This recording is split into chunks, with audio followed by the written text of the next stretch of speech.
দেখিয়েছেন, আল্লাহ পাক রাস্তা দিয়েছেন। মরুভূমির ভিতরে যে রব্বুল আলামিন পথের নিশানা তৈরি করে দিলেন, যেখানে গভর্নমেন্ট রাস্তা বানাতে পারে না, মরুভূমির ভিতরে যিনি পথের নিশানা বানালেন মানুষ যেন না হারায়। যে আল্লাহ রাব্বুল আলামিন দুর্গম পাহাড়ের ভিতরে গিরিপথ তৈরি করে দিলেন, মানুষ যেন হারায় না যায়। সমুদ্রের ভেতরে নাবিকরা দিনের বেলায় সূর্যের আলো দেখে পথ চলে, রাতের আধারে সে যেন গভীর সমুদ্রের ভিতরে হারায় না যায়। আল্লাহ তাই আকাশের ভিতরে তারকা মণ্ডলী খচিত করে রেখেছেন। সমুদ্রের নাবিকেরা, জাহাজের নাবিকেরা তারকা দেখে দেখে পথ নির্ণয় করে নেন।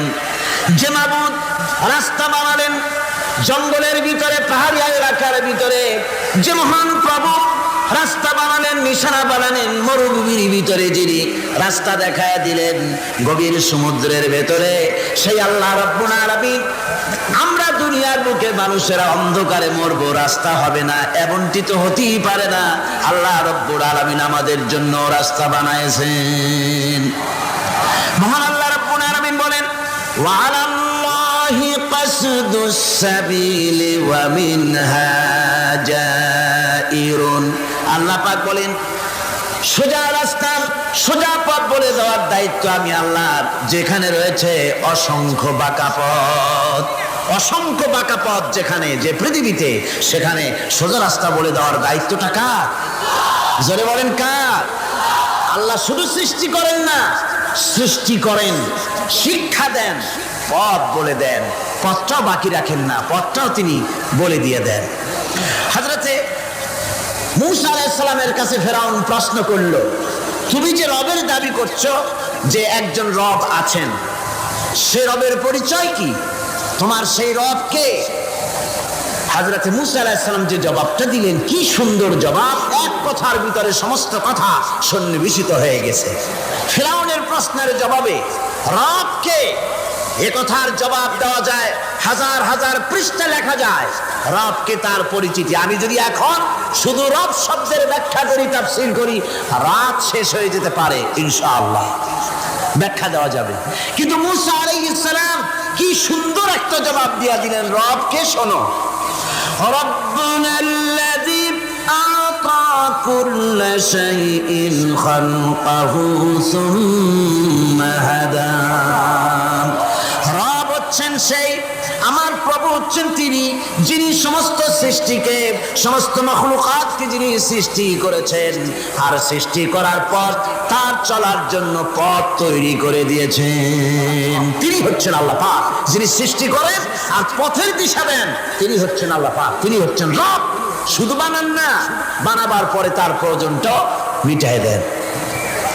আল্লাহ পাক সেই আল্লাহ বলছেন, খালাকাল ইনসানা আল্লামাহুল বায়ান। তিনি মানুষ সৃষ্টি করেছেন। আমি সম্ভবত দ্বিতীয় দিনে আপনাদেরকে বলেছিলাম, মানুষ বানর থেকে আসে নাই, মানুষ ওরাং ওটাং থেকে আসে নাই, মানুষ শিম্পাঞ্জি থেকে আসে নাই, মানুষ বাঁদরের গোষ্ঠী নয়, মানুষ এসেছে মাটি থেকে, আদম থেকে। মানুষের পূর্বপুরুষ হচ্ছেন হযরতে আদম আলাইহিস সালাম। মানুষের পূর্বপুরুষ কে? আদম আলাইহিস সালাম। আর মানুষের পূর্বপুরুষ হচ্ছেন আদম আলাইহিস সালাম, আর তার উৎপত্তি হচ্ছে মাটি থেকে। মানুষ এসেছে আদম থেকে, আদম এসেছে মাটি থেকে। এখন আল্লাহ পাক বলছেন যে আমি হচ্ছি তোমার স্রষ্টা, আমি তোমাকে বানাইছি। কোরআনে কারীমের কথা এভাবে বলছে, কাইফা তাকফুরুনা বিল্লাহি ওয়া কুনতুম আমওয়াতান ফাহিয়াকুম সুম্মা ইউমীতুকুম সুম্মা ইউহয়ীকুম সুম্মা ইলাইহি তুরজাউন। হে মানুষ, তোমরা কিভাবে কুফরি করো, অস্বীকার করো, আল্লাহর সাথে নাফরমানি করো। কিভাবে করো? যে আল্লাহ তোমাকে, তুমি ছিলে মৃত্যু, তোমাকে আল্লাহ পাক জিন্দা করেছেন, এই জিন্দা থেকে আবার মৃত্যু করবেন, আবার মৃত্যু থেকে তোমাদেরকে জিন্দা করবেন, আবার সেই আল্লাহর কাছে তোমাদেরকে ফিরে আসতে হবে। সুতরাং মানুষ জন্মের পূর্বে সব মৃত্যু ছিল, এ কথা তো আজ বিজ্ঞানসম্মত কথা, বৈজ্ঞানিক সত্য কথা। মানুষ জন্মের আগে মৃত্যু ছিল। কিভাবে? মানুষের উৎপত্তি থেকে এলো, কোরআনে কারীম তা পরিষ্কার করে বলছে তোমাকে কিভাবে সৃষ্টি করেছে। তুমি দেখো, সন্তান মায়ের জরায়ুতে আসার পূর্বে সে ছিল পিতার শুক্রকীট আর মায়ের ডিম্বাণু, অর্থাৎ স্পার্মটোজোন এবং ওভাম, এই দুটি জিনিসের মধ্যে সে বিভক্ত ছিল। মায়ের বক্ষপিঞ্জর এবং পিতার পৃষ্ঠদেশ থেকে সবেগে নির্গত এক ফোঁটা পানি দিয়ে আমি আল্লাহ পাক তোমাকে সৃষ্টি করেছি। কোরআনে কারীম বলছে, হাল আতা আলাল ইনসানি হিনুম মিনাদ দাহরি লাম ইয়াকুন শাইআম মাযকুরা। মানুষের জীবনে কি এমন এক সময় এসেছিল না যখন সে উল্লেখযোগ্য বিষয় বস্তু হিসাবে পরিগণিত ছিল না? তোমার নাম ছিল না, পরিচয় ছিল না, কিছুই ছিল না, দুনিয়ার কেউ তোমাকে জানতো না, শুনতো না। আমি আল্লাহ পাক তোমাকে সৃষ্টি করেছি। তুমি কোত্থেকে এলে? কোরআনে কারীম থেকে তা জেনে নাও। আল্লাহ রাব্বুল আলামিন বলেন, ইন্না খালাকনাকুম মিন তুরাবিন সুম্মা মিন নুতফাতিন সুম্মা মিন আলাকাতিন সুম্মা মিন মুদগা। আমি রব্বুল আলামিন তোমাকে সৃষ্টি করেছি, মাটির উপাদান দিয়ে তৈরি করলাম। মা বাপের, পুরুষের স্পার্মটোজোন আর মহিলাদের ওভাম দুটি মিলে মায়ের গর্ভের ভিতরে নাপাক পানি ফোঁটাকে জমাট রক্তে পরিণত করে দিলাম। এই জমাট রক্তকে গোশত বানালাম, কচি কচি হাড় দিয়ে একটা বডি, একটা স্ট্রাকচার তৈরি করলাম। তারপরে ফাকাসাউনাল ইযামা লাহমা, গোশত দিয়ে, রক দিয়ে, চামড়া দিয়ে সুন্দর করে ছাউনি দিয়া মায়ের গর্ভের ভিতরে আমি আল্লাহ রব্বুল আলামিন তোমাকে বানাইছি। মায়ের পেটের ভিতরে ফি কারারিন মাকিন, একটি সুরক্ষিত জায়গায় তোমাকে আমি রেখে দিলাম, যেখানে কোনো রোগ, কোনো জার্ম যেখানে পৌঁছতে পারবে না, কোনো অসুবিধা হবে না।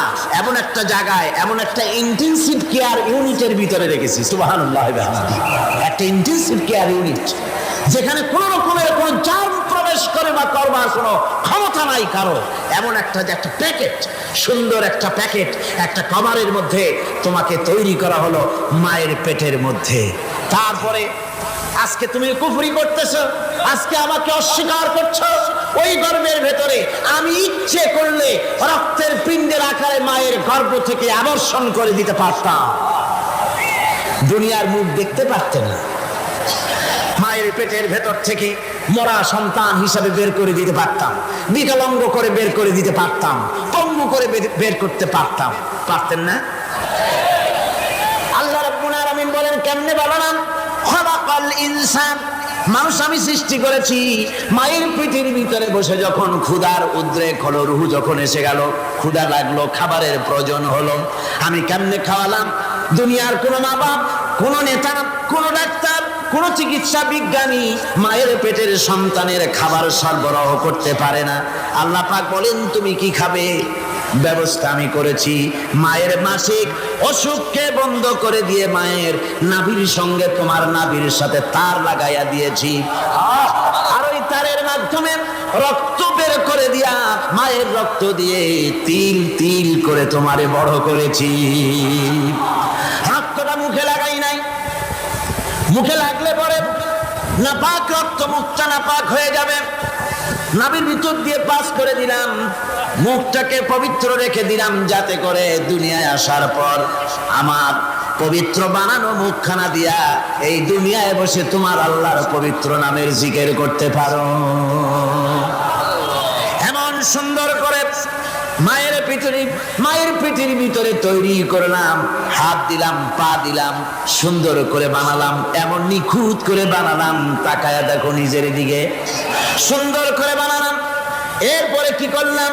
সুম্মা নুখরিজুকুম তিফলা, বাচ্চার আকারে মায়ের পেট থেকে আস্তে করে বের করে নিয়ে আসলাম। সুবহানাল্লাহি ওয়া বিহামদিহি।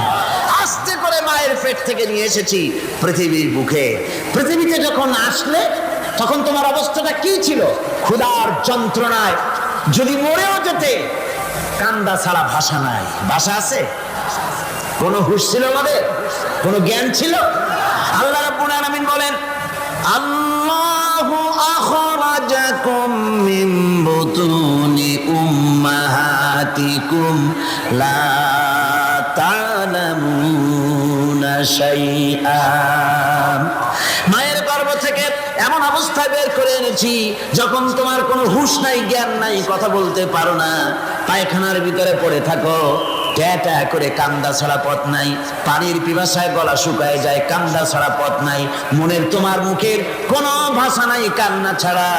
আমি তোমার এমন আল্লাহ, আমি তোমার এমন স্রষ্টা, আমি তোমার এমন রব। তোমার ভাষা নাই বলে মায়ের কলিজার ভেতরে আমি তোমার প্রতি এক দুর্বিনীত মহব্বত পয়দা করে দিয়েছি। তোমার কান্না তোমার মায়ের বুকের মধ্যে শেল বিঁধে যায়। তুমি যখন কাঁদো, কান্নার আওয়াজ যখন মায়ের কানে চলে যায়, হাজারো কাজ ফেলে মা দৌড়াইয়া বাচ্চারে করে না। কি খাবে কেউ তৈরি করে না। আল্লাহ রাব্বুল আলামিন বলে, বান্দারে দুনিয়ায় আসার আগে তুমি কি খাবে, খাবারের বন্দোবস্ত আমি আল্লাহ করেছি, আমি এমন স্রষ্টা। তুমি দুনিয়া আসার 6 মাস আগে তোমার মায়ের বুকের ওপরে তোমার খাদ্য গরম করে আমি আল্লাহ রিজার্ভ করে রেখে দিয়েছি। সেই খাদ্য শুধু খাদ্য নয়, রোগের প্রতিষেধক, এটা ওষুধ। আজ বিজ্ঞানীরা, চিকিৎসা বিজ্ঞানীরা বলছেন মায়ের দুধ সন্তানের খাদ্যের, মায়ের দুধের চাইতে কোনো বিকল্প কিছুই নাই। সন্তান পৃথিবীতে এলে মায়ের প্রথম দুধটা, গ্রামে গঞ্জে অশিক্ষিত এলাকায় প্রথম দুধটা ফেলে দেয়। এটাকে মনে করে এটা খারাপ, এটা খাওয়াতে নাই, তাহলে ধনুষ্টঙ্কার হবে। হাবিজাবি কথা বলে। আল্লাহ দুধ বানাইছে বাচ্চার ধনুষ্টঙ্কার হওয়ার জন্য।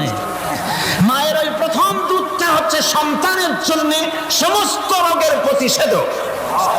সে ছিল পেটের ভিতরে একটা কাভারের মধ্যে, ওখানে কোনো জার্ম ছিল না, কোনো রোগ জীবাণু ছিল না।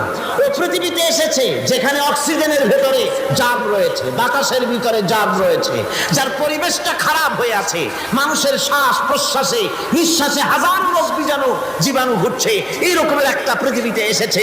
আসার পরে কচি স্বাস্থ্য, কচি শরীর, কচি হার্ট, কচি লাংস, সেটাকে প্রতিরোধ করবে কি করে? সেজন্য আল্লাহ পাক মায়ের দুধের ভিতরে সমস্ত রোগের প্রতিষেধক দিয়ে দিয়েছেন। সুবহানাল্লাহ। আজকের বিজ্ঞানীরা তো স্বীকার করেছেন, অনেক মা তার সন্তানকে দুধ দেন না নিজের শরীর স্বাস্থ্য ভালো রাখার চিন্তা করে, বাচ্চাকে দুধ খাওয়ান না। এটা অত্যন্ত নির্মম কাজ। বাচ্চাকে দুধ খাওয়ালে বাচ্চার সাথে মায়ের মহব্বত বাড়ে। ইউরোপে, আমেরিকায় মাকে মা বলে ডাকে না, বাপকে শ্রদ্ধা করে না, সম্মান করে না। তার কারণ সেখানে মায়েরা তার সন্তানদেরকে কোলে নেয় না, সন্তানদেরকে ফিডার খাওয়ায়। আর আমি নিজের চোখে দেখেছি মায়েরা ইউরোপে, আমেরিকায় যখন শপিং এ আসে, তখন রাস্তায় যখন আসে, তখন ওই পুশ চেয়ার গুলিতে বাচ্চাকে শোয়াইয়া বাচ্চা এভাবে পুশ চেয়ারে করে ঠেলে নিয়ে যায়, আর কুত্তার বাচ্চাগুলি কোলে করে ঘুরে বেড়ায়। কুত্তার বাচ্চা কোলে নেয়, নিজের বাচ্চা পুশ চেয়ারে করে ঠেলে। সেই জন্য মায়ের প্রতি সন্তানের মহব্বত হয় না, সন্তানেরও মায়ের প্রতি কোনো শ্রদ্ধা জাগে না। আল্লাহর কি ব্যবস্থা! মায়ের কলিজার মধ্যে মহব্বত পয়দা করে দিয়েছেন আল্লাহ পাক।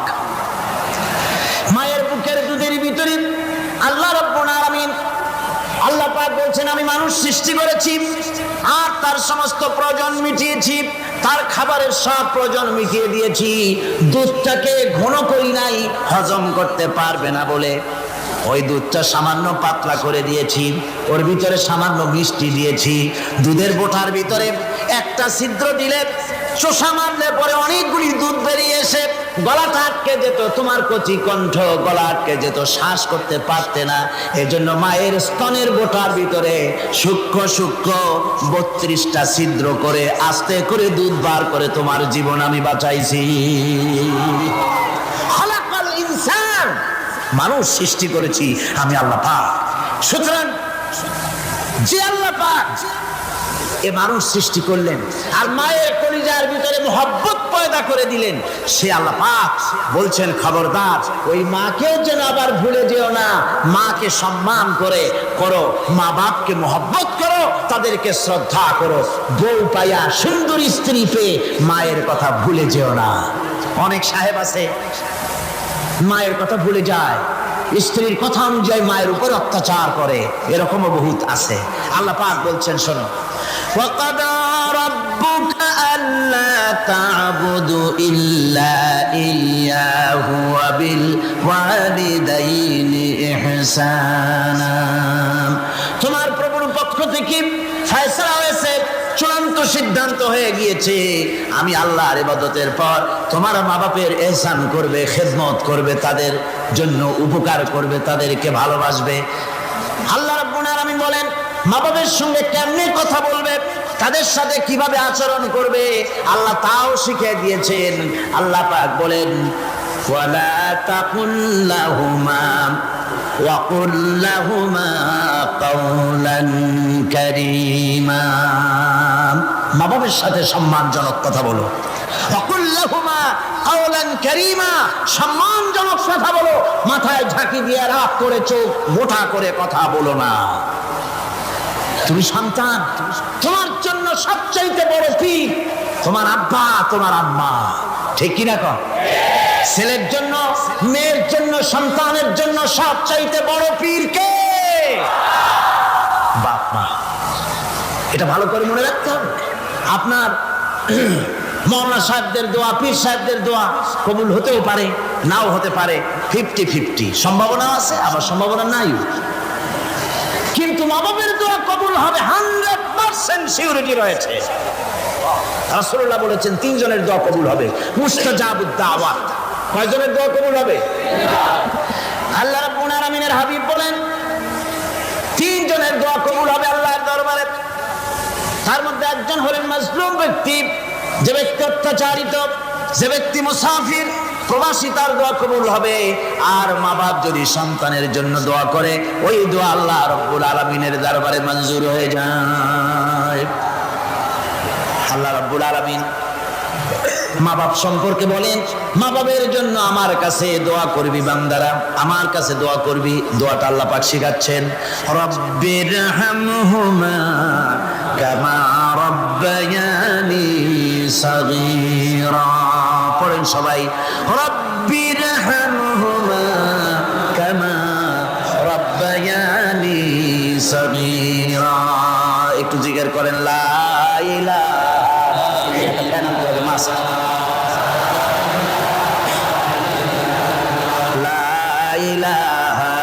ইল্লাল্লাহ, লা ইলাহা ইল্লাল্লাহ, লা ইলাহা ইল্লাল্লাহ, লা ইলাহা ইল্লাল্লাহ মুহাম্মাদুর রাসূলুল্লাহ। আমার ভাইরা, আল্লাহ পাক শিখাচ্ছেন, বান্দা তোর মা বাপের জন্য আমার কাছে দোয়া কর। আল্লাহ রাব, আয় আমার প্রভু, আমার মা বাপ যেমন ছোটবেলায় আমাকে স্নেহের কোলে লালন পালন করেছে, আয় আমার আল্লাহ তুমি আমার মা বাপকে তোমার রহমতের কোলে লালন পালন করো। আল্লাহ শিখাই দিয়েছেন। আমার ভাইরা, প্রত্যেক নামাজের পরে এই দোয়াটা ভুলে যাবেন না। ভুলে যাবেন? ভুলে যাবেন? আমার ভাইরা, আমার বোনেরা, সবাই প্রত্যেক নামাজের পরে পড়বেন রব্বির হামহুমা কামা রব্বায়ানি সাগীরা। এই দোয়া করতে কেউ ভুলে যাবেন না। আল্লাহ রাব্বুল আলামিন বলে, বান্দারে وَوَصَّيْنَا الْإِنسَانَ بِوَالِدَيْهِ إِحْسَانًا حَمَلَتْهُ أُمُّهُ كُرْهًا وَوَضَعَتْهُ كُرْهًا। আল্লাহ পাক বলেন, আমি পৃথিবীর সমস্ত মানব মণ্ডলীকে উপদেশ দিয়েছি, মা বাপকে সম্মান করো, শ্রদ্ধা করো। তাদের উপকার করো। তার কারণ হলো তোমার মা তোমাকে গর্ভে ধারণ করেছে অত্যন্ত কষ্টের সাথে। আল্লাহ বলতেছেন মা তোমাকে গর্ভধারণ করেছে অত্যন্ত কষ্টের সাথে, এরপরে তোমাকে ডেলিভারি করেছেন অত্যন্ত কষ্টের সাথে, তোমাকে ডেলিভারি করেছেন। আমার ভাইয়েরা, জনাব অধ্যাপক মফিজুর রহমান সাহেব আমাকে বলছেন যে মাহফিলের চতুর্দিকে তার কাছে ওনাদের কাছে রিপোর্ট এসেছে এক শ্বাসরুদ্ধকর পরিবেশ সৃষ্টি হয়ে গিয়েছে। মহিলাদের ভেতরে 3 জন নাকি সেন্সলেস হয়ে পড়েছেন, এত প্রচন্ড ভিড় হয়েছে সেখানে। আমি আপনারা দোয়া করুন আল্লাহ যেন এই মাহফিলকে সুন্দর রূপে পরিচালিত করে দেন, রহমতের হাওয়া যেন বহায় দেন। জোরে কোন আমিন, আর জোরে কোন আমিন। আমি দেখতে পাচ্ছি আপনারা ঠাসাঠাসি করে বসেছেন, তারপরেও আল্লাহ পাক কোরআন শরীফে বলেছেন তোমরা যদি অপর ভাইকে একটু জায়গা করে দাও, নিজের জায়গা কম করে আল্লাহ বেহেশতের মধ্যে তোমার জায়গা বাড়াই দিবেন। আল্লাহ পাক কোরআন শরীফে বলেছেন। আমি সমস্ত মুসলমান একজনও দাঁড়াবেন না, এক বান্দা দাঁড়াবেন না। বসা অবস্থায় আপনারা সামনের দিকে চেপে আসেন, এই মঞ্চের দিকে বসা অবস্থায় সমস্ত মানুষ নড়ে চড়ে বসেন, হরকতে বরকত হবে, নড়ে চড়ে বসেন। আর এই ফাঁকে দাঁড়াবেন না, খবরদার। বসা অবস্থায় মঞ্চের দিকে চেপে আসেন আর জোরে সোরে মহব্বতের সাথে জিকির করেন লা ইলাহা ইল্লাল্লাহ। গভীর রাত্রে মানুষ সব ঘুমায় যায়, গর্ভবতী মা ঘুমাতে পারে না, সন্তান পেটের ভিতরে হাঁটু দিয়া গুতা মেরেছে, পা দিয়া লাথি মেরেছে।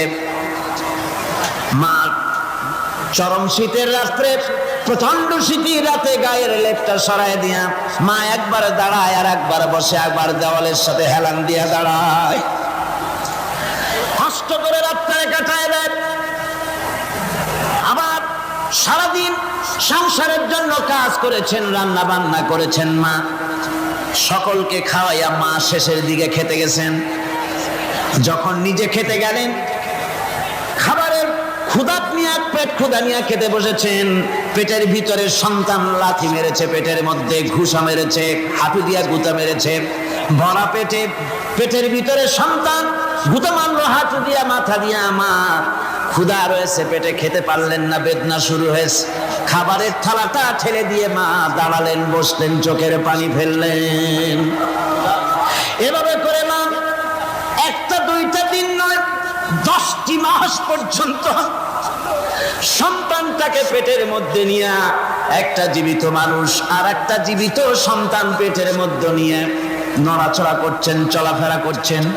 কিতাবের মধ্যে এসেছে রাতের বেলায় মা যে ঘুমাতে পারেন না, সন্তানের নড়াচড়ার কারণে রাতভর ইবাদত করলে যত সওয়াব পাওয়া যেত, আল্লাহ ওই সওয়াব মায়ের আমলনামায় লিখে দেন।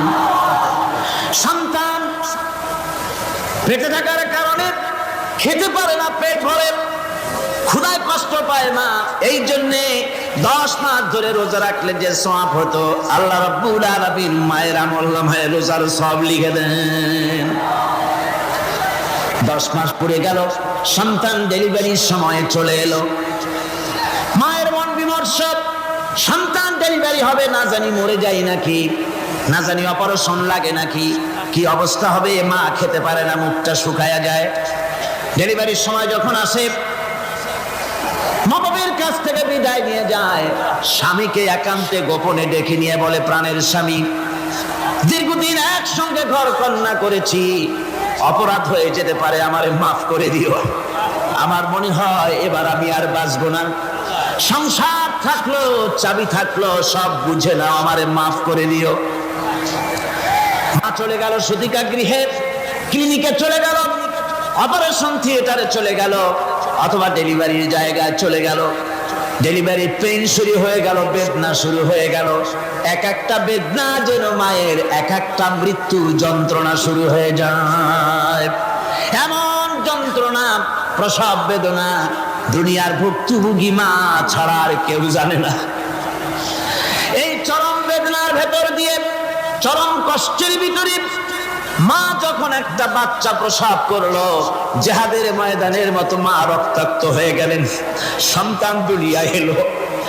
মা তখন অস্থির থাকেন। এত বড় বিরাট কষ্টের ভিতরে আল্লাহ রাব্বুল আলামিন বলেন, সন্তান যখন ডেলিভারি হয়ে গেল, মায়ের মনের ভিতরে আমি তখন এই ফিলিংস, এই টেন্ডেন্সি জাগ্রত করে দিই, দেখ কি হয়েছে। মা তখন দেখতে চায় কি হয়েছে। মায়ের সামনে যখন এত কষ্টের, হৃদয় বিংড়ানো, কলিজার 32টি নাড়ি ছেঁড়া যন্ত্রণার সন্তান যখন মায়ের চোখের সামনে আসে, আল্লাহ পাক বলেন, মা যখন তার ছেলের মুখের দিকে তাকায়, মেয়ের মুখের দিকে তাকায়, আল্লাহ বলেন 10 মাসের পেটে ধরা কষ্ট আর ডেলিভারির সব কষ্ট মায়ের মন থেকে মুছে ফেলে দেই। আল্লাহ রাব্বুল আলামিন বলেন, খবরদার দুনিয়ার মানুষ, এমন মায়ের সাথে নাফরমানি করবি না, এই মায়ের সাথে নাফরমানি করবি না, মাকে সম্মান করবি, মার কাছে দোয়া চাবি। দুনিয়ায় যদি সম্মান চাও, রিজেক্ট চাও, মায়ের পায়ে ধরে কাঁদো। মায়ের জাতি অনেক সম্মান তার। রাসূল করিম সাল্লাল্লাহু আলাইহি সাল্লামকে প্রশ্ন করা হয়েছে, হুজুর খেদমত করবো কার? হুজুর কয় মায়ের। তারপরে কার? হুজুর কয় মায়ের। তারপরে কার? হুজুর বলেন মায়ের। তারপরে কার? তোমার পিতা। 3 গুণ, তোর মায়ের মর্যাদা 3 গুণ বেশি, তোর বাবার চাইতে মর্যাদা বেশি। সুবহানাল্লাহ পড়ে। আর আজকে ইসলামের শত্রুরা তারা বলে যে ইসলাম নারীর অধিকার আদায় করে নাই। নারীর অধিকার ইসলাম দেয় নাই তো কে দিয়েছে? আমার বন্ধুগণ, বিশ্ব নবী জনাব মুহাম্মদ রাসূলুল্লাহ সাল্লাল্লাহু আলাইহি ওয়াসাল্লাম মসজিদে নববীর ভিতরে বসে আছেন। এক বৃদ্ধা মহিলা মসজিদের মধ্যে প্রবেশ করলেন। হুজুর বৃদ্ধাকে দেখে দাঁড়ায় গেলেন। বিশ্ব নবী বুড়ি মেয়ে লোককে দেখে দাঁড়ায় গেলেন। আল্লাহর নবী বুড়িকে দেখে দাঁড়ালেন। বুড়ি যখন কাছে এলেন, আল্লাহর নবী নিজের গায়ের চাদর বুড়ির জন্য বিছায়া দিলেন। বুড়ি বসলেন। এরপরে কথাবার্তা সারার পর বুড়ি যখন বিদায় হবেন, হুজুর আবার দাঁড়ালেন। বুড়ি মহিলা চলে গেলেন।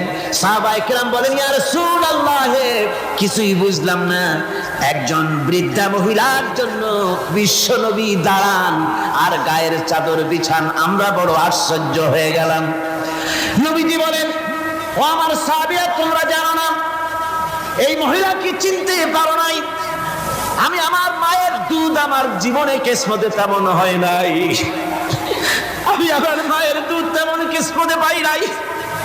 যার বুকে দুধ খেয়ে, যার কোলে কাখে চড়ে আমি বড় হয়েছি, আমার সেই দুধ মা, ইনি হযরতে হালিমাতুস সাদিয়া, আমার সেই দুধ মা। রাসূলুল্লাহ নিজে সম্মান দিয়েছেন মায়ের। খবরদার মাকে অসম্মান করবেন না, মাকে সম্মান করবেন, মাকে শ্রদ্ধা করবেন।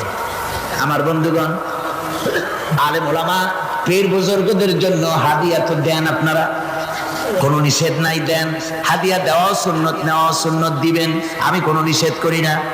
কিন্তু আমি বলতে চাই, পীর বুজুর্গদের কাছে, আলেম ওলামাদের কাছে হাদিয়া দিয়া আল্লাহরে যত না খুশি করতে পারবেন, এই ডালিম বেদানার মৌসুমে বেদানা একটা ভেঙে নিজ হাতে যদি মায়ের মুখে তুলে দেন, আল্লাহর আরশ খুশি হয়ে যাবে, আল্লাহর আরশে আজিম খুশি হয়ে যাবে, আল্লাহ পাক খুশি হয়ে যাবে।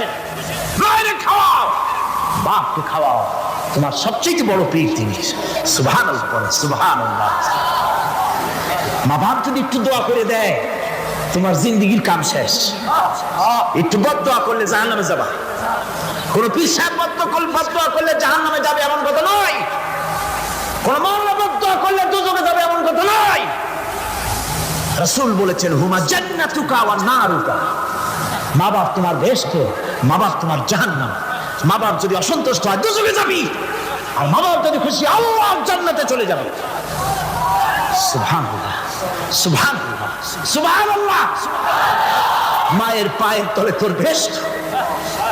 আমরা পুরুষ, আমাদের গত বছরও বলেছি, আমরা পুরুষ, আমাদের পায়ের তলে জুতা।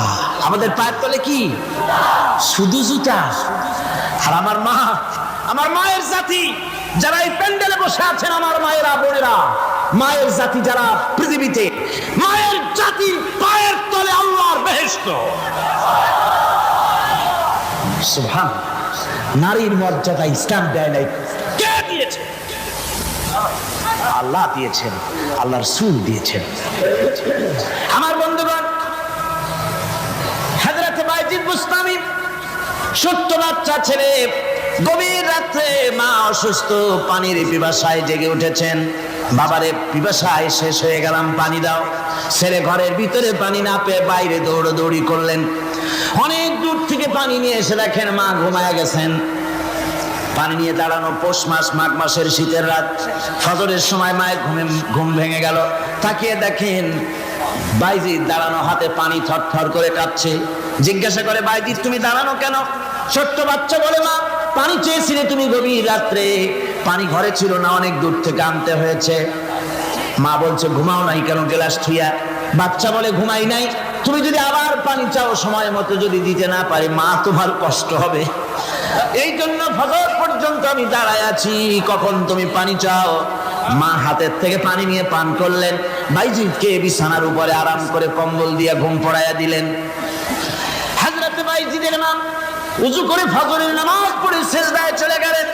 চিৎকার মেরে কেঁদে বলেন, আমার রব, আমার আল্লাহ, আমি আমার বাইজিদের মা, আমি মা হয়ে বাইজিদের জন্য দোয়া করি। বাইজিদ আমার জন্য আজকে যা করেছে, আমি মা, আমার কলিজা ঠান্ডা হয়ে গেছে। হায় আল্লাহ, আমি বাইজিদের জন্য দোয়া করি, তুমি তাকে সুলতানুল আরিফিন বানাইয়া দিও। মঞ্জুর হয়ে গেল আল্লাহ পাকের কাছে দোয়া। আমার ভাইরা, আল্লাহ পাক বলছেন, খবরদার আমার ইবাদতের পরে মা বাপ, আল্লাহর ইবাদতের পরে কারা? মা বাপ। মা বাপকে সম্মান করো, শ্রদ্ধা করো, মোহাব্বত করো, কিসমত খুলে যাবে, কিসমত খুলে যাবে।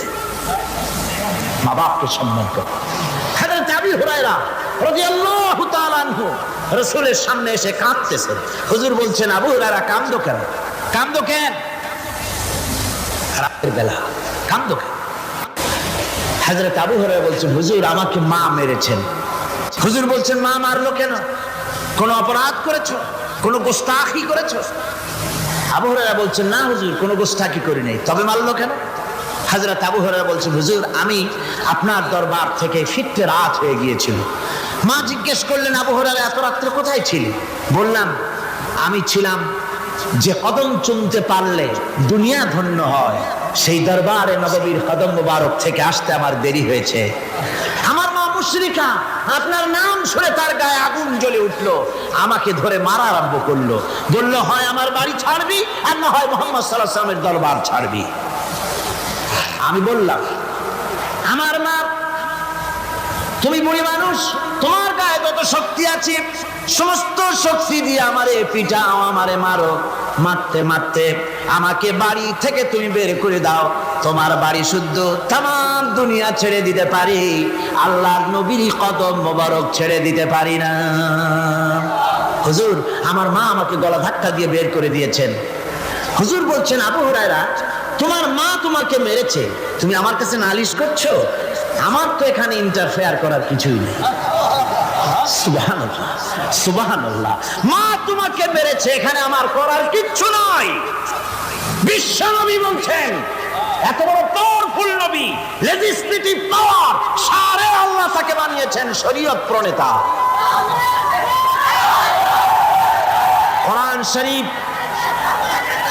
কোরআন শরীফে শুধু হালাল ও হারামের, হালাল এবং হারামের, বৈধ এবং অবৈধের সীমারেখা শুধু কোরআনই ঠিক করেন। রাসূলের জন্য আল্লাহ ছেড়ে দিয়েছেন। আল্লাহ রাসূলও হারাম, হালাল এবং হারামের বৈধতা অবৈধতার সীমারেখা নির্ধারণ করেছেন। এত বড় ক্ষমতা তার, এত বড় পাওয়ারফুল বিশ্বনবী, তিনি বলছেন, মা মেরেছে, আমার করার কিছু নাই। চিন্তা করেন কত বড় কথা, এ কথার লোড কত। হযরত আবু হুরায়রা বলেন, ইয়া রাসূলুল্লাহ, মা আমাকে মেরেছেন, আমি আল্লাহর নবীর কাছে মায়ের বিরুদ্ধে নালিশ করতে আসি নাই। বললেন, কেন এসেছো? হযরত আবু হুরায়রা বলেন, হুজুর এসেছি একটা কারণে, আমি জানি আল্লাহর নবী যদি আল্লাহর দরবারে হাত উঠায় কোনো জিনিস বলে, আল্লাহ রাব্বুল আলামিন সঙ্গে সঙ্গে মঞ্জুর করে নেন। হুজুর আমি এসেছি, মেহেরবানি করে দোয়া করুন আমার মাকে যেন আল্লাহ হেদায়েত নসিব করে দেন।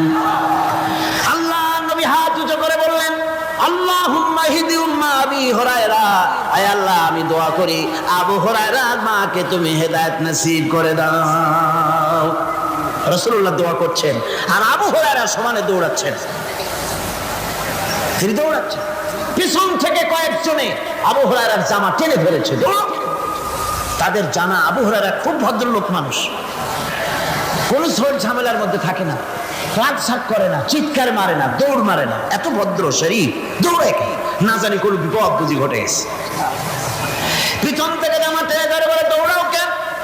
হযরত আবু হুরায়রা জামা সাহাবীর হাত থেকে ছিনায় নিয়ে বলেন, জামা ছেড়ে দাও, আমাকে দৌড়াতে দাও, আমি দৌড়াইয়া বাড়িতে দেখতে চাই আমি দৌড়াই আগে আমার বাড়ি পৌঁছতে পারলাম না, আমি যাওয়ার আগে আমার আল্লাহর নবীর দোয়া আমার বাড়ি পৌঁছে গেছে, আমি এইটা দেখতে চাই। হযরত আবু হুরায়রা বাড়িতে গিয়ে দরজা নক করলেন, ভেতর থেকে আওয়াজ এলো কে?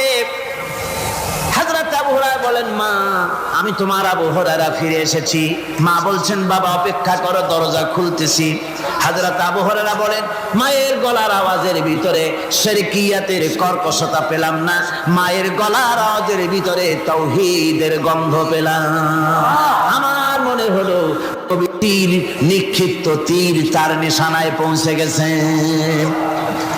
কিছুক্ষণ পর মা আমার বেরিয়ে এলেন, মাথা থেকে চুলের থেকে বুড়ি মানুষ, সাদা চুলের ভিতর থেকে পানি পড়তেছে। মা বলল, বাবারে তোমারে মারার পর আমি বড় অনুতপ্ত হয়েছি, অনুশোচনা করেছি, আমি গোসল করেছি, মনে মনে ভাবলাম আমার ছেলে তো কোনো খারাপ জায়গায় যায় নাই, কেন তারে মারলাম, আমি বড় লজ্জায় পড়েছি তোমারে মেরে। ও আমার আবু হুরায়রা, আমি গোসল করেছি, পবিত্র হয়ে গেছি, জলদি করে আমাকে নিয়ে চলো বিশ্ব নবী জনাবে মুহাম্মদুর রাসূলুল্লাহর দরবারে। হযরত আবু হুরায়রা মা ঘোষণা করলেন, আশহাদু আল্লা ইলাহা ইল্লাল্লাহু ওয়াহদাহু লা শারীকা লাহু ওয়া আশহাদু আন্না মুহাম্মাদান আবদুহু ওয়া রাসূলুহু। আমার ভাইরা, মা বাপ সবচেয়ে সম্মানের জিনিস। আল্লাহর ইবাদতের পরই মা বাপের খেদমত করতে হবে। আল্লাহ পাক বলছেন, বান্দারে দেখ, মায়ের পেট থেকে আনলাম, মায়ের বুকের মধ্যে মহব্বত পয়দা করলাম, এত মহব্বত দিলাম তোর উপরে, যে কোনো বিদেশে যান, যেখানে যান, বাড়িতে ফিরলে পরে সকলে ছেলে মেয়ে ভাই বোন সবাই দেখবে সুটকেসে আমার জন্য আনছে কি, সবাই চিন্তা করবে আমার জন্য কি এনেছে। একমাত্র মা সন্তানের মুখের দিকে তাকাবে কখন খাইছে সে। সুবহানাল্লাহ, সুবহানাল্লাহ, আমার বাসার মুখখানে শুকনা, তুই বুঝি আজকে কিছু খাইস নাই। বিদেশে যেসব সন্তান থাকে, মা কাটা কবুতরের মতো ছটফট করে।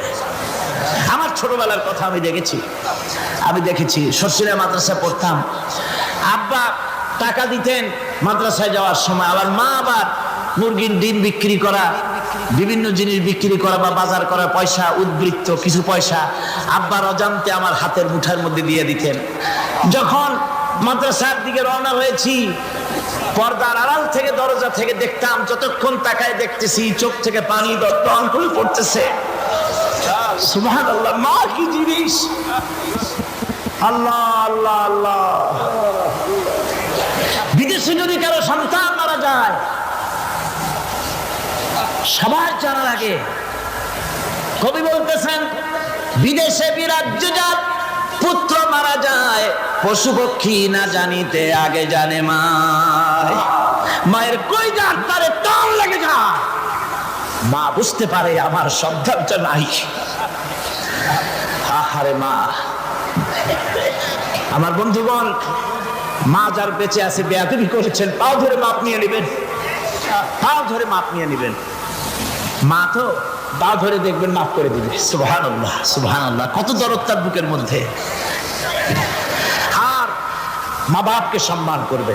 যাক, এই বিষয়ের উপরে আমি আর যেতে চাই না, শুধু আমি আপনাদের বললাম, এই বিশাল জনতাকে বললাম, সবচাইতে বড় পীর আপনার জন্য আপনার মা বাপ। সবচেয়ে বড় পীর কে? মা বাপ। কোরআনে কারীমের মধ্যে আল্লাহ পাক এই পৃথিবীর বুকে যারা আরামে টাটকা সুখগুলি আরামগুলি যারা বর্জন করে আল্লাহ রাব্বুল আলামিনকে বিশ্বাস করে যারা জীবন পরিচালনা করেছে, আল্লাহ পাক তাদের জন্য জান্নাত রেখেছেন এবং তাদের জন্য বলছেন সাবিকু ইলা মাগফিরাতিন মির রাব্বিকুম ওয়া জান্নাতিন আরদুহা কাআরদিস সামাই ওয়াল আরদ উইদ্দাত লিল্লাযীনা আমানু বিল্লাহি ওয়া রাসূলিহি। আল্লাহ পাক বলেন প্রতিযোগিতা করো আল্লাহর মাগফিরাত কামনার জন্য আর জান্নাতে যাওয়ার জন্য প্রতিযোগিতা করো, আল্লাহর রহমত পাওয়ার জন্য সৎ কাজের প্রতিযোগিতা করো, তাহলে আল্লাহ রাব্বুল আলামিন তোমাদেরকে ক্ষমা করবেন আর তোমাদের জন্য এমন জান্নাত দিবেন যেই জান্নাত আকাশের বিশালতার জমিনের বিশালতার মতো। এই বিরাট জান্নাত তোমাদেরকে দিবেন। এই জান্নাত চিরস্থায়ী সুখ এবং শান্তি জায়গা হবে। মাসালুল জান্নাতিল্লাতী উইদাল মুত্তাকুন ফিহা আনহারুম মিন মাইন গায়রি আসিনিন ওয়া আনহারুম মিন লাবানিন লাম ইয়াতাগায়্যার তা'আমুহু। আল্লাহ পাক বলছেন জান্নাত আল্লাহ পাক ওয়াদা করেছেন মুত্তাকিদের জন্য। আল্লাহ পাক জান্নাত দিবেন যে জান্নাতের ভেতরে রয়েছে মধুর প্রস্রবণ, রয়েছে দুধের প্রস্রবণ, রয়েছে সেখানে স্বচ্ছ পানীয় পানির প্রস্রবণ রয়েছে। এই সুন্দর জান্নাত ঝর্ণা ধারা আল্লাহ পাক সৃষ্টি করেছেন, বাগ বাগিচা দিয়ে ভরে রেখেছেন জান্নাত। সেই জান্নাতে জান্নাত হবে এয়ার কন্ডিশন, রোদ্রের তাপ হবে না সেখানে, রোদ্রের খরতাপ হবে না সেখানে, ঠান্ডার প্রচন্ডতা থাকবে না। কিরকম হবে জায়গাটা? আল্লাহ পাক বলছেন মুত্তাকিনা আলাল আরাইকি লা ইয়ারাউনা ফিহা শামসান ওয়ালা জামহারিরা ওয়া দানিয়াতান আলাইহিম যিলালুহা ওয়া দুল্লিলাত কুতুফুহা তাদলীলা। আল্লাহ পাক এমন জান্নাত রেখেছেন, সেই আল্লাহ পাক সেই জান্নাতের ভিতরে জান্নাতীরা ঠেস লাগায়া মুখোমুখি অবস্থায় তারা সেখানে বসবে আর জান্নাতীদের মনের মধ্যে কোনো দুঃখ থাকবে না, পেরেশানি থাকবে না।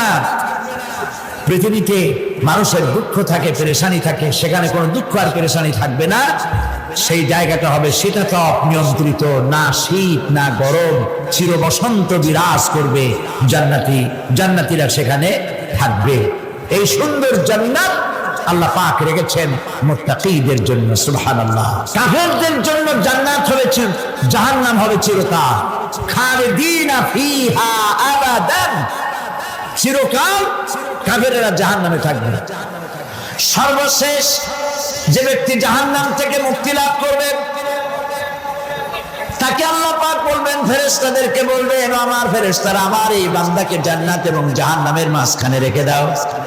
জান্নাত এবং জাহান্নামের মাঝখানে লোকটি যখন থাকার জায়গা পাবে সে জান্নাতের দিকে তাকায়া দেখবে আর কাঁদতে থাকবে। আল্লাহ পাক জিজ্ঞেস করবেন, বান্দারে যুগের পর যুগ ধরে জাহান্নামে কেঁদেছো, আমি রব্বুল আলামিন জাহান্নাম মাফ করে দিয়া জান্নাত জাহান্নামের মাঝখানে রেখে দিয়েছি, আযাব থেকে তো বেঁচে গেছো, এখন কাঁদো কেন? লোকটি বলবে, রব্বুল আলামিন কান্দি এই কারণে, জাহান্নাম থেকে মাফ করেছো, তোমার শুকরিয়া আদায় করি। জান্নাত তো আমার কপালে নাই, কিসমতে নাই, কিন্তু জান্নাত আমি এখান থেকে দেখতে পাচ্ছি।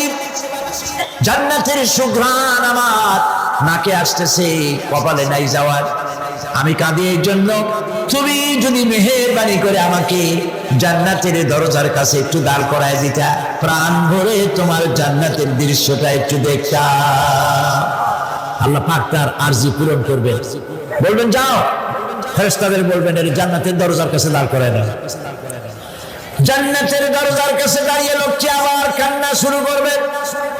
আল্লাহ পাক প্রশ্ন করবেন, আবার কান্দো কেন? লোকটি বলবে, রব্বুল আলামিন কান্দি এই কারণে জান্নাতের এই দরজায় দাঁড়ায়া জান্নাতের অফুরন্ত নেয়ামত কিছুই ভালো করে দেখা যায় না, শুধু অল্প জায়গা দেখি। যদি তুমি আমারে দয়া করে জান্নাতের মাঝখানে দাঁড় করায় দিতা, চতুর্দিকে তাকায়া তাকায়া দেখা কলিজারে ঠান্ডা বানাইতাম। তবে আমি ওয়াদা করি জান্নাতের কোন নাজ নেয়ামত, কোন ফল আমি খাবো না, ধরবো না, ছুঁইব না। একটুখানি মেহেরবানি করে মাঝখানে দাঁড় করাইয়া দাও, জান্নারে ঠান্ডা করি। আল্লাহ রাব্বুল আলামিন ফেরেশতাদের বলবেন, আমার এই বান্দারে জান্নাতের মাঝখানে দাঁড় করাইয়া দে। আল্লাহর নবী বলেন, জান্নাতের মাঝখানে দাঁড়িয়ে লোকটি আগের চাইতে আরো জোরে চিৎকার মেরে কাঁদতে থাকবে। আল্লাহ পাক বলবেন, বান্দারে কি হলো তোর? দরজার কাছে আসতে চাইছি রে, আইনা দিলাম। আবার এবার মাঝখানে আসতে চাইছো, তাও এনে দিয়েছি। আবার কান্দো কেন? লোকটি বলবে, রব্বুল আলামিন এবার কান্দি এই জন্যে তুমি যখন দয়া করে একটিবার জান্নাতের মাঝখানে এনে আমাকে দাঁড় করায় দিয়েছো, তুমি রহমান রহিম গফুরুর রহিম, এই জান্নাত থেকে আবার আর বাইর করে দিও না। আল্লাহ রাব্বুল আলামিন বলবেন, ও আমার বান্দারে, আমার এই জান্নাত তোর খুব পছন্দ হয়েছে নাকি? লোকটি বলবে, রব্বুল আলামিন কলিজা ঠান্ডা হয়ে গেছে, ভাবতেও পারি না এই জান্নাত এত সুন্দর। আল্লাহ পাক বলবেন, বান্দারে এরকম একটি নয়, দুইটা নয়, তোর জন্য আমি 10টা জান্নাত এরকম রিজার্ভ করে রাখছি। সুবহানাল্লাহ। আল্লাহ পাককে ভয় করে পৃথিবীর সমস্ত পাপ থেকে যারা নিজেকে রক্ষা করবে, আল্লাহ তাদের জন্য এই জান্নাত রেখে দিয়েছেন। সুবহানাল্লাহ। সেই জান্নাতের রিসিপশন আপনারা আন্দাজ করতে পারবেন না, রিসিপশন কারে কয়। কি এর প্রধানমন্ত্রী আর প্রেসিডেন্ট, 4-5টা পুলিশ আর আর্মি এসে একটা থট করে সেলুট মারলো, বাস শেষ হয়ে গেল, এরকম না। জান্নাতীদেরকে রিসিপশন দেওয়া হবে। জান্নাতীরা যখন আল্লাহর হুকুমে জান্নাতের দিকে যেতে লাগবে, আর যখন জান্নাতের কাছে চলে যাবে, আল্লাহ রাব্বুল আলামিন শোনায় দিচ্ছেন, হাত্তা ইদা জাউহা ফুতিহাত আবওয়াবুহা ওয়া ক্বালা লাহুম খাজানাতুহা সালামুন আলাইকুম তিবতুম ফাদখুলুহা খালিদিন। সুবহানাল্লাহ। জান্নাতীরা যখন জান্নাতে প্রবেশ করার দরজার মুখোমুখি হবে, দ্বার রক্ষীগণ তখন বলবে, সালামুন আলাইকুম, আল্লাহর শান্তি তোমাদের উপরে বর্ষিত হোক।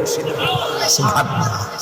দুনিয়ার টাটকা সুখগুলি 2 পা দিয়ে ছেলে দিয়েছো, টাটকা সুখগুলি গ্রহণ করো নাই, হারাম খাও নাই, আল্লাহর দ্বীন কায়েমের জন্য রক্ত দিয়েছো, জীবন দিয়েছো, কষ্ট করেছো, আল্লাহকে ভয় করেছো। আমাদের সালাম গ্রহণ করো, জান্নাতের মধ্যে ঢুকে যাও চিরকালের জন্য। সুবহানাল্লাহ। আর বাইরে হওয়া লাগবে না, চিরকাল এই জান্নাতের মধ্যে তোমরা বসবাস করতে পারবে। আল্লাহ রাব্বুল আলামিনের ফেরেশতারা বলে দিলেন। জান্নাতের মধ্যে আল্লাহ পাক হুরদের সঙ্গে জান্নাতীদের বিয়ের ব্যবস্থা করে দিবেন। কোরআনে কারীমে আল্লাহ পাক বলেন, মুত্তাকিইনা আলা সুরুরিন মাসফুফাতিন ওয়া যাওয়াজনাহুম বিহুরিন ঈন। সামনাসামনি ভাবে সাজানো সারি সারি আসন সমূহের উপর তারা ঠেস লাগায় বসে থাকবে, আর আল্লাহ রাব্বুল আলামিন হুরদের সাথে জান্নাতীদের বিয়ের ব্যবস্থা করে দিবেন। যেসব হুরের সঙ্গে বিয়ে হবে তাদের আল্লাহ পাক বিবরণ দিচ্ছেন কি রকম হবে তারা। লাম ইয়াতমিসহুন্না ইনসুন ওয়ালা জান। এর পূর্বে জিন এবং ইনসান এদেরকে কেউ স্পর্শ করে না। কিরকম তারা? কাআন্নাহুন্নাল ইয়াকুতু ওয়াল মারজান। যেমন ঝিনুকের ভিতরে মণিমুক্তা থাকে, এইভাবে আল্লাহ পাক তাদেরকে পবিত্র করে রেখে দিয়েছেন। আমার প্রিয় ভাইরা, আল্লাহ রাব্বুল আলামিন কোরআনে কারীমের ভিতরে বলেছেন ফাবিআইয়ি আলা'i রাব্বিকুমা তুকাযযিবান। জান্নাত দান করে আল্লাহ পাক এবার জান্নাতীদেরকে সম্বোধন করে বলবেন ইয়া ইবাদি লা খাউফুন আলাইকুমুল ইয়াওমা ওয়ালা আনতুম তাহজানুন। হে আমার বান্দারা, লা খাউফুন আলাইকুমুল ইয়াওম, আজ আর কোনো ভয় নাই। সুবহানাল্লাহ সুবহানাল্লাহ। আজ আর কোনো ভয় নাই, কোনো চিন্তাও নাই, আরামে এই জান্নাতের মধ্যে বসবাস করো। এরপরে আল্লাহ পাক জিজ্ঞেস করবেন ও আমার জান্নাতীরা, আমি যেসব ওয়াদা করছিলাম আমার ওয়াদা মোতাবেক সমস্ত নিয়ামত পেয়েছো? তারা বলবে হ্যাঁ পেয়েছি, সব নিয়ামত আপনার ওয়াদা মোতাবেক সব পেয়েছি। আল্লাহ রাব্বুল আলামিন বলবেন সব পাও নাই, ওয়ালাদাইনা মাজিদ, আমার কাছে আরো বেশি আছে। সুবহানাল্লাহ, আমার কাছে আরো বেশি আছে।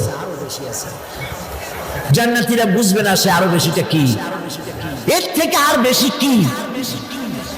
প্রিয় ভাই সব, নবী করিম সাল্লাল্লাহু আলাইহি সাল্লাম বলেছেন জান্নাতের সুখ আর শান্তি কোন চোখ নাই যা দেখেছে, যা কোন অন্তঃকরণ নাই যা কল্পনা করতে পেরেছে।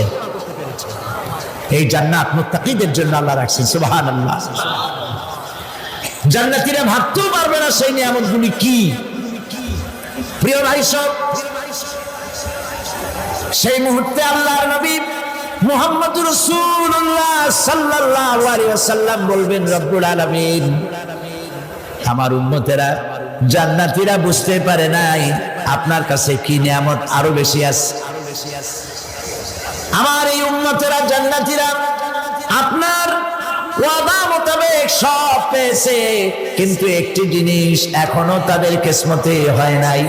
সেই জিনিসটা হলো যারা তার রবকে না দেখে শুধু কোরআন আর হাদিসের কথা শুনে আরবের ঘুম হারাম করে তাহাজ্জুদের নামাজ আদায় করেছিল, চোখের পানি ফেলেছিল, যারা জান্নাত দেখে নাই, জাহান্নাম দেখে নাই, আপনাকে ভয় করে যারা জীবন পরিচালনা করেছিল, যারা আপনাকে দেখে নাই, না দেখে শুধু কোরআন হাদিস বিশ্বাস করে যারা অকাতরে নিজেদের জীবন বিলায় দিয়েছিল, এই জান্নাতীরা এখন পর্যন্ত তার রবকে দেখতে পারে নাই।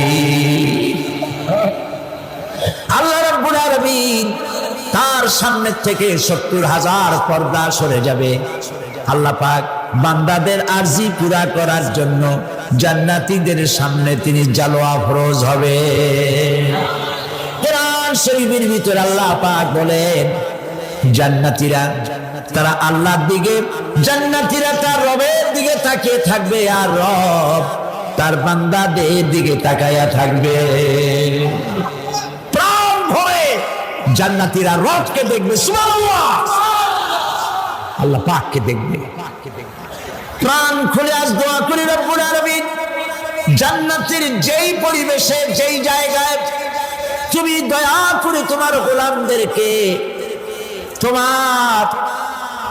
তুমি নিজেই দর্শন দিবে, দেখা দিবে। মনিব গো, ও আমাদের রব, আজ এই বিশাল জনসমুদ্র নিয়ে তোমার দরবারে আবেগ ভরা কণ্ঠে বলি, যে অনুষ্ঠানটি তুমি এমন মুবারক অনুষ্ঠান করবে যেখানে তুমি জান্নাতীদেরকে দেখা দিবে, ওই জান্নাতের কোন একটি, ওই অনুষ্ঠানের কোন একটি কোনায় কানায় আমাদেরকেও দাঁড় করাইয়া দেখান তো।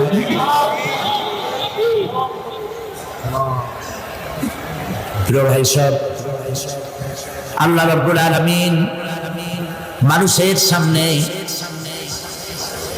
এত সব নিয়ামত রেখেছেন, এই জান্নাত দান করবেন। এরপরে আল্লাহ রাব্বুল আলামিন কোরআনে কারীমের মধ্যে বলেছেন রব্বিস সামাওয়াতি ওয়াল আরদি ওয়া মা বাইনাহুমার রাহমানি লা ইয়ামলিকুনা মিনহু খিতাবা। এসব পুরস্কার রয়েছে তোমাদের সেই রবের পক্ষ থেকে যিনি আকাশ আর জমিনের মালিক। সুবহানাল্লাহ বলবেন না? যার সামনে কথা বলার ক্ষমতা কারো হবে না। এটি একটি মারাত্মক কথা। কিয়ামতের দিন আল্লাহর দরবারে কেউ কথা বলতে পারবে না আল্লাহর নির্দেশ ছাড়া। একটি আকীদা পরিষ্কার করে নিয়ে জানাত পাবে, সে আকীদাটা এভাবে পরিষ্কার করুন, কোন পীর সাহেব, কোন খাজা বাবা, কোন মাওলানা, কোন মুহাদ্দিস, কোন বুজুর্গ আপনাকে সুপারিশ করতে পারবে না যদি না আল্লাহ পাক তাকে কথা বলার তৌফিক না দেন। মনে থাকবে এটা। আয়াতুল কুরসির ভিতরে আমরা পড়ি, মান যাল্লাযী ইয়াশফাউ ইনদাহু ইল্লা বিইذনিহি। আল্লাহ পাক বলেছেন কিয়ামতের দিন আল্লাহর দরবারে কার সাহস আছে কথা বলতে পারে? মান যাল্লাযী ইয়াশফাউ ইনদাহু ইল্লা বিইذনিহি। আল্লাহর ওয়াদা ছাড়া, হুকুম ছাড়া আল্লাহর সামনে কথা বলার সেদিন কেউ থাকবে না। সুবহানাল্লাহ। কেউ কথা বলতে পারবে না। সুপারিশ করতে হবে আল্লাহ যারে বলেন তুমি করো, অমুকের জন্য করো, সেই ব্যক্তি শুধু তার জন্যই করতে পারবে, আর কেউ কথা বলতে পারবে না। সেই কঠিন হাসরের ময়দান, যেদিন শুধুমাত্র আল্লাহ পাক কথা বলবেন, আর যারে বলতে বলবেন সেই কেবলমাত্র বলতে পারবে। সুপারিশ এটি আল্লাহ পাক কিয়ামতে পারমিশন দিলে বলা যাবে। হযরত ইব্রাহিম আলাইহিস সালাম, হযরত ইব্রাহিম আলাইহিস সালাম কিয়ামতের দিন তার নিজের পিতা সম্পর্কে সুপারিশ করবেন। রব্বুল আলামিন, আমার আব্বার জন্য সুপারিশ করতেছি, মেহেরবানি করে জাহান্নাম থেকে তারে আপনি রক্ষা করুন। আল্লাহ রব্বুল আলামিন বলবেন, ইব্রাহিম তোমার সুপারিশ মঞ্জুর হবে না। প্রিয় ভাই সব, একটু মাথা খাটান, চিন্তা করেন। জাতির পিতা কে? জাতির পিতা চিল্লায় বলুন, কলিজা সাফ করে ফেলুন। মুসলমানদের জাতির পিতা হাবিজাবি কেউ হতে পারে না।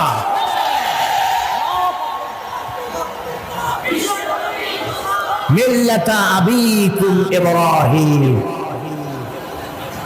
ইব্রাহিম আলাইহিস সালাম এই মিল্লাতের পিতা। সুবহানাল্লাহ।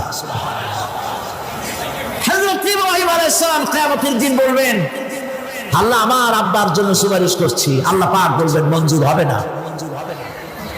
আসর তোমার পিতা হতে পারে, কিন্তু আমার খলিলকে আগুনে ফেলার জন্য নমরুদকে সে সহযোগিতা করেছে, আমি তোমার পিতাকে ক্ষমা করব না। নবী করিম সাল্লাল্লাহু আলাইহি সাল্লামকে সাহাবায়ে কেরাম জিজ্ঞেস করেছেন, হে রাসূল, আপনার আব্বা এবং আম্মার অবস্থা কি হবে? নবী করিম সাল্লাল্লাহু আলাইহি সাল্লাম কেঁদে ফেলেছেন, সাফ করেছেন, আমি তাদের কোনো উপকারে আসব না। আল্লাহু আকবার। আপনি মনে করছেন নাকি যে ইয়া নবী সালাম আলাইকা বলি অমনি নবী সুপারিশ পাবেন? এত সহজ। কতগুলো রসগোল্লা খাইলেন আর বড় একটা মিছিল করলেন আর অমনি চলে যাবেন? পৃথিবীর সব মানুষ, সাহাবায়ে কেরাম বাদ দেন, পৃথিবীর সমস্ত মানুষ একত্রিত হয়ে আবু তালেব রাসূলুল্লাহকে যে ভালোবেসেছেন, ওর 1000 ভাগের 1 ভাগও সারা দুনিয়ার মানুষ রাসূলুল্লাহকে ভালোবাসতে পারবে? পারবে? নিজের ছেলে আলীকে, আলী রাদিয়াল্লাহু তাআলা আনহুকে আলাদা বিছানায় শোয়াইয়া ছোট্ট মানুষ হযরত আলী আলাদা জায়গায় রাখিয়া মুহাম্মদুর রাসূলুল্লাহ সাল্লাল্লাহু আলাইহি ওয়াসাল্লাম এতিম মানুষ তারে কলিজার সাথে বুকের মধ্যে আশ্রয় দিয়ে আগলে রেখেছেন বুক করে। সেই আবু তালেব মৃত্যুর সময় নবী করিম সাল্লাল্লাহু আলাইহি ওয়াসাল্লাম বলেছিলেন, চাচা একটিবার আমার কানে তাওহীদের কালেমা শোনায় দেন। আবু তালেব তার কিসমতে ছিল না কালেমা। মরে যাওয়ার পর একজন সাহাবী বলেছিলেন, ইয়া রাসূলুল্লাহ, মৃত্যুর সময় আবু তালেবের মুখ আমি নড়তে দেখেছি, তিনি কালেমা পড়েছেন সম্ভবত। রাসূলুল্লাহ সাফ বলেছেন, আমি শুনি নাই। এত ভালোবাসার পরেও হাদিস শরীফে এসেছে আবু তালেব জাহান্নামে যাবে। কোথায় যাবে? জাহান্নামে। সবচাইতে কম আযাব হবে কার? আবু তালেবের। কম আযাবটা কি? হাদিস শরীফে এসেছে কম আযাব হলো জাহান্নামের আগুন দিয়ে এক জোড়া জুতা তৈরি করে আবু তালেবের পায়ে পরিয়ে দেওয়া হবে। সেই জাহান্নামের আগুনের তৈরি করা জুতার তাপে আবু তালেবের মাথার ঘিলুগুলো টকবক করে বউ পড়তে লাগবে। এত ভালোবেসে যদি কিয়ামতের উপায় না হয়, আপনি ইয়া নবী সালাম আলাইকা, ইয়া রাসূল সালাম আলাইকা, আর কতগুলো জিলাপি খাইলেন, বড় একটা মিছিল করলেন। প্রিয় ভাই সব, এইসব বেদাত ছাড়ুন, এগুলি সুস্পষ্ট বিদাত। রাসূলুল্লাহকে ভালোবাসবেন, সাহাবীরা যেভাবে ভালোবেসেছেন ওইভাবে ভালোবাসবেন। আল্লাহ রাব্বুল আলামিন বলেন, যালিকাল ইয়াউমুল হক ফামান শাআ আত্তাখাযা ইলা রাব্বিহি মাআবা। এই দিনটি অবশ্যই আসবে, সেদিনটি নিশ্চিতভাবে আসবে। আর এখন যার ইচ্ছা সে তার রবের দিকে অগ্রসর হোক। ইন্না আনজারনাকুম আযাবান করিবান ইয়াওমা ইয়ানজুরুল মার'উ মা কদ্দামাত ইয়াদাহু ওয়া ইয়াকুলুল কাফিরু ইয়া লাইতানি কুনতু তুরাবা। ইন্না আনজারনাকুম আযাবান করিবা, খুব নিকটবর্তী একটি আযাব সম্পর্কে আমি তোমাদেরকে সতর্ক করে দিলাম। কে বলতেছেন? আল্লাহ পাক। লক্ষ্য করুন আল্লাহ কি বলছেন, খুব নিকটবর্তী একটি কঠিন শাস্তি, আযাব অর্থাৎ কিয়ামত, এ সম্পর্কে আমি তোমাদেরকে সতর্ক করে দিলাম। ইয়াউমা ইয়ানজুরুল মার'উ মা কদ্দামাত ইয়াদা, সেদিন প্রত্যেকটি লোক যা সে পাঠিয়ে দিয়েছিল এখানে, অর্থাৎ যা করেছিল সেগুলি সে দেখতে পাবে। আর তখন ওয়ায়াকুলুল কাফিরু ইয়া লাইতানি কুনতু তুরাবা।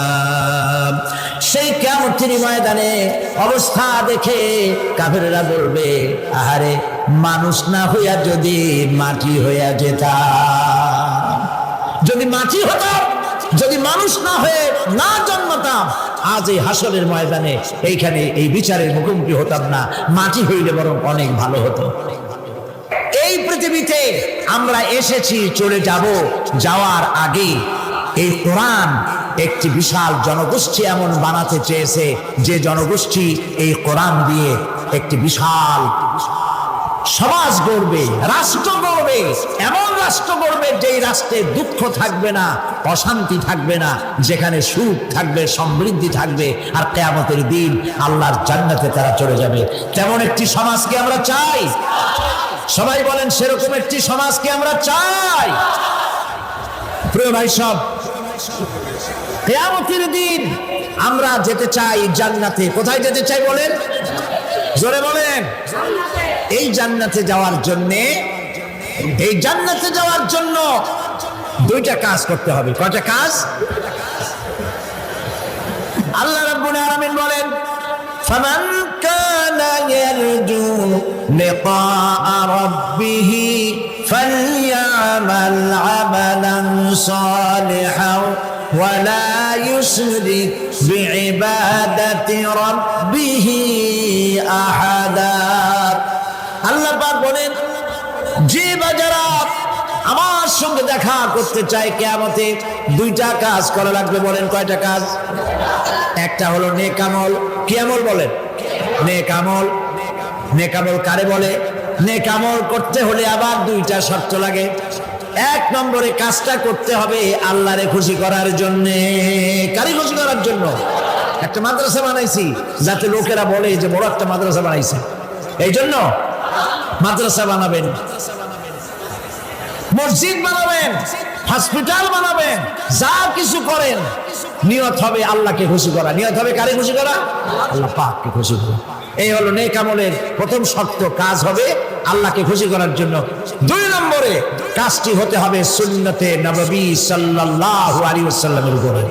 মনে থাকবে, দাড়ি রাখবো, কেন রাখবো? রাসূলের সুন্নাত।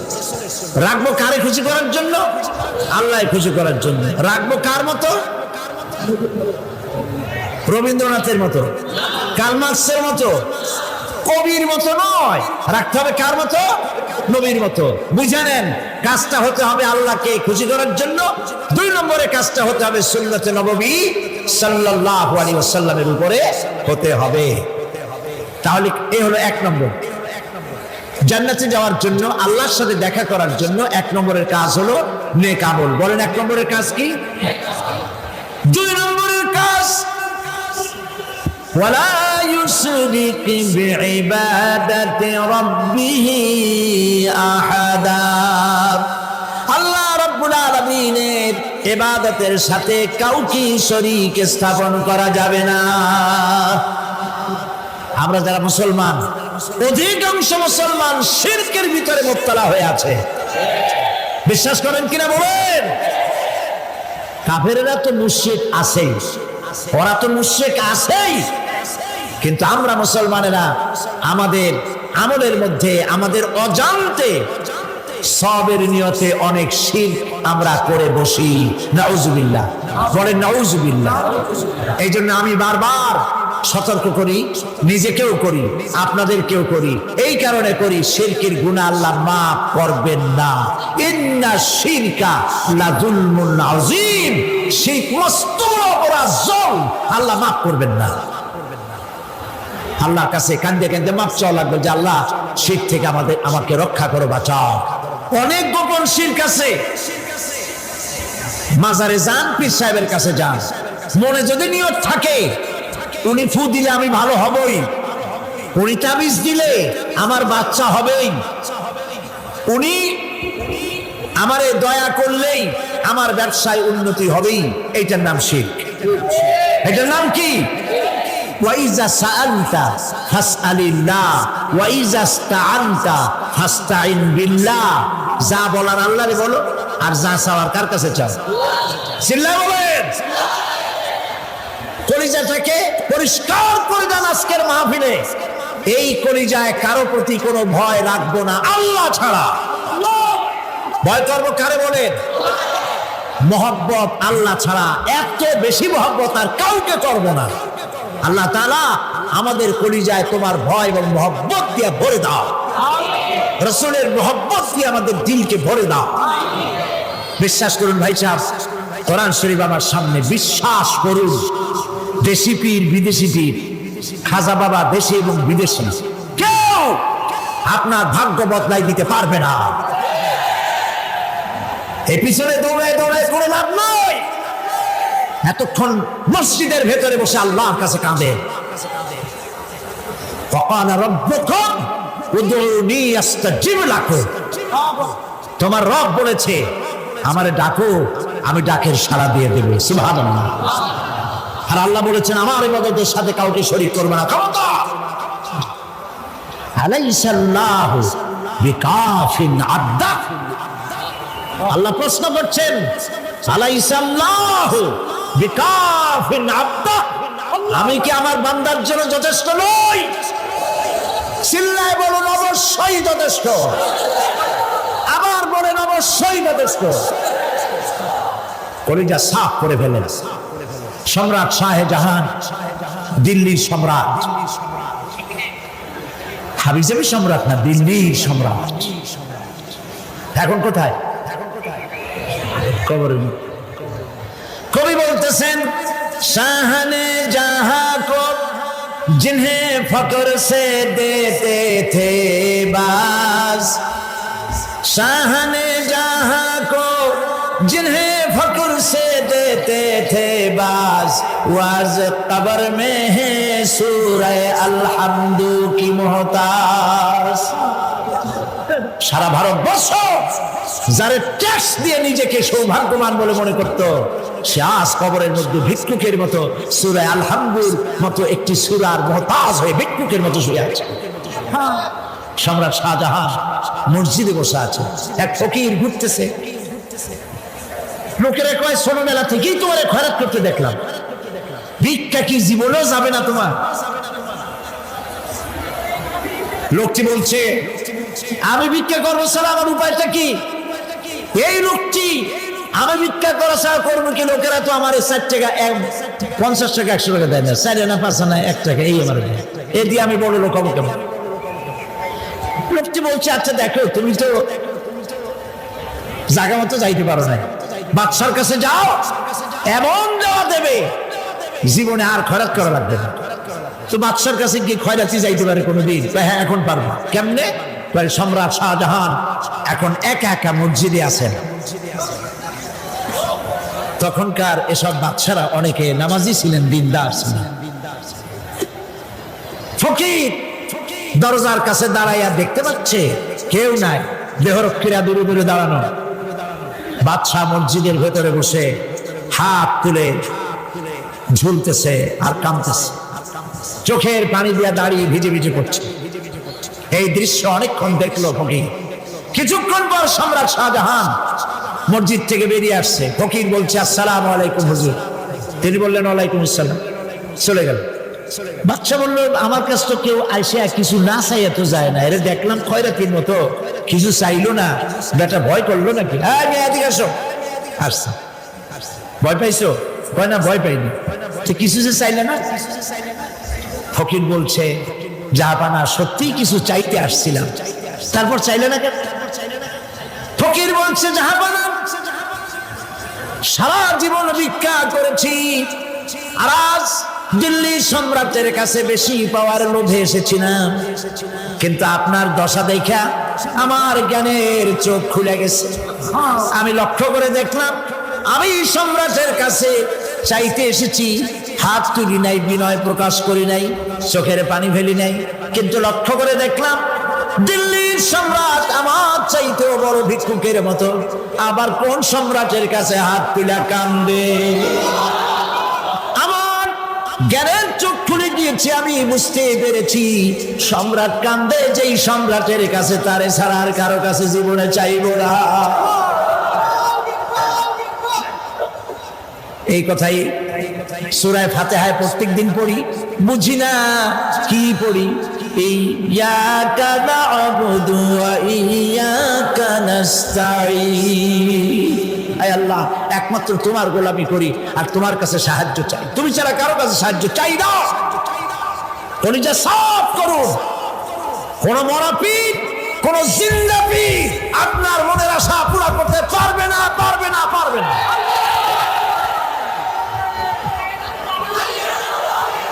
আর আজ থেকে কোন মাজারে টাকা দিবেন না, পয়সা দিবেন না, আগরবাতি দিবেন না, মোমবাতি দিবেন না, গোলাপ পানি দিবেন না। কারা কারা দিবেন না হাত উঁচু করে দেখা। সুবহানাল্লাহ, আলহামদুলিল্লাহ, লা ইলাহা ইল্লাল্লাহ। সুবহানাল্লাহ, আলহামদুলিল্লাহ, লা ইলাহা ইল্লাল্লাহ। সুবহানাল্লাহ, আলহামদুলিল্লাহ, লা ইলাহা ইল্লাল্লাহ, মুহাম্মাদুর রাসূলুল্লাহ। আল্লাহুম্মা আমিন। রব্বানা যালামনা আনফুসানা ওয়া ইন লাম তাগফির লানা ওয়া তারহামনা লানাকুনান্না মিনাল খাসিরিন। রব্বুল আলামিন, তামাম পৃথিবীর মাটির নিচে যত মুমিন মুমিনাত শুয়ে আছে, আল্লাহ কবরগুলি কি জান্নাতের টুকরা বানায়া দাও। আয় আল্লাহ তাআলা, এই মুহূর্তে মনে পড়ে গেল আমাদের মা বাবার কথা। রব্বুল আলামিন, আমাদের আব্বা জান কত বছর আগে দুনিয়া থেকে বিদায় হয়ে গেল, নাম ধরে আর কেউ ডাকে না। কত কষ্ট করেছে, ধান বিক্রি করে, সুপারি বিক্রি করে নিজের পেটে না দিয়া নিজের ভালো জামা না বানাইয়া আমাদের লেখাপড়া শিখাইছে,